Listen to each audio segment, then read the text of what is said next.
Assalamualaikum warahmatullahi wabarakatuh. Salam sejahtera, salam perpaduan dan salam Malaysia Madani saya titipkan. Yang berbahagia, Tuan Pengerusi Majlis, panel hakim yang bijaksana lagi saksama, dif-dif kehormat, para pensyarah, para mahasiswa serta hadirin yang saya muliakan. Tatkala lembaran masa diselak, kita tidak sekadar menemui catatan demi catatan. Kita menemui luka, kita menemui iktibar, dan yang paling utama, kita menemui sebuah amanah yang wajib dipikul oleh setiap anak Malaysia. Pada 13 Mei 1969, bumi Malaysia pernah diselubungi detiknya amat mencabar. Bibit sengketa yang tercetus telah menggugat keamanan, memisahkan hati sesama insan dan menguji keteguhan sebuah tanah air yang masih muda.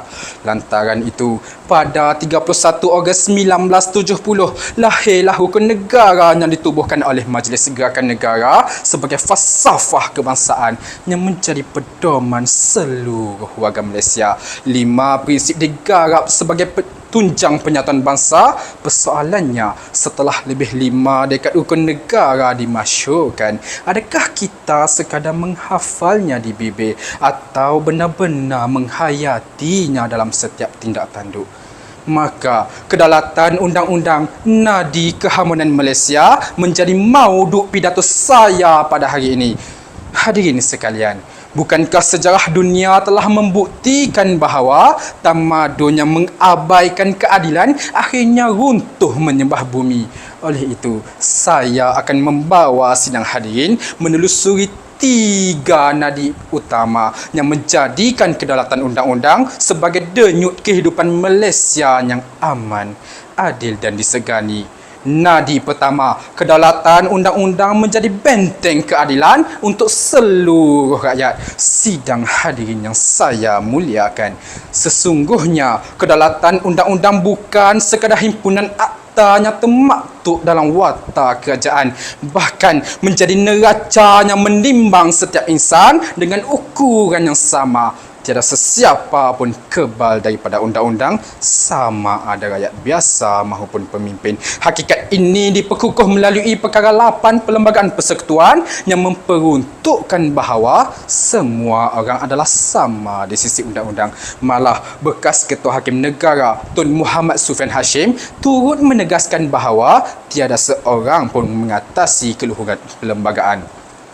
Apabila keadilan ditegakkan tanpa berat sebelah, keyakinan rakyat terhadap sistem kehakiman akan terus utuh, keamanan dapat dipelihara dan keharmonian negara akan terus berkembang. Namun, andai undang-undang diperalatkan demi kepentingan tertentu, kepercayaan rakyat akan terhakis dan bibit perpecahan akan mula bercambah.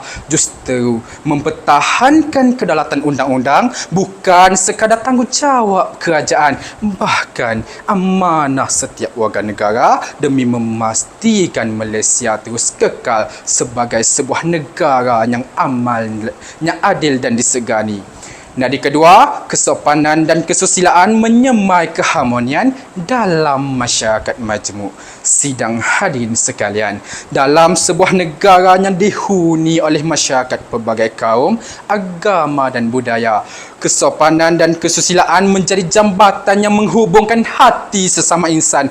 Undang-undang mampu menghukum sesuatu kesalahan, namun hanya adab dan nilai murni mampu membentuk masyarakat yang saling menghormati. Pada era digital hari ini, setiap perkongsian di media sosial perlu disertai dengan rasa tanggungjawab agar tidak menjadi punca perpecahan.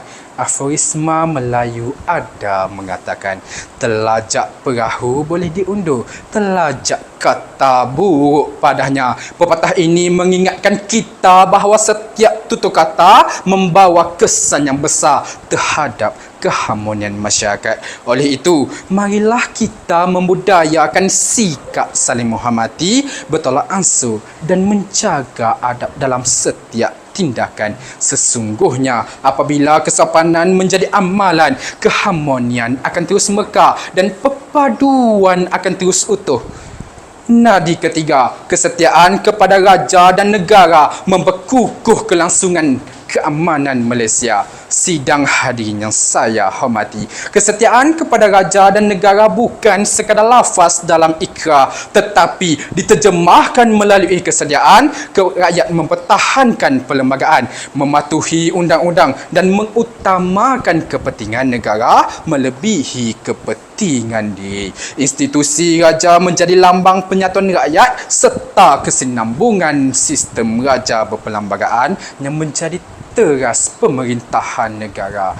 Bukankah aforisma Melayu ada berperi, bulat air kerana perbentung, bulat manusia kerana muafakat. Pepatah ini menggambarkan bahawa keamanan hanya dapat dipelihara apabila seluruh rakyat bersatu hati menjunjung kesetiaan kepada raja dan negara. Andai semangat muafakat terus subur dalam jiwa setiap rakyat, nescaya Malaysia akan terus berdiri megah sebagai sebuah negara yang aman, stabil dan disegani di pesara dunia. Hadirin yang saya hormati, hakikatnya, kedaulatan undang-undang bukan sekadar tanggungjawab kerajaan, malah menjadi amanah seluruh rakyat. Setiap tindakan kita, sama ada besar maupun kecil, mencerminkan sejauh mana kita menghormati prinsip yang terkandung dalam rukun negara.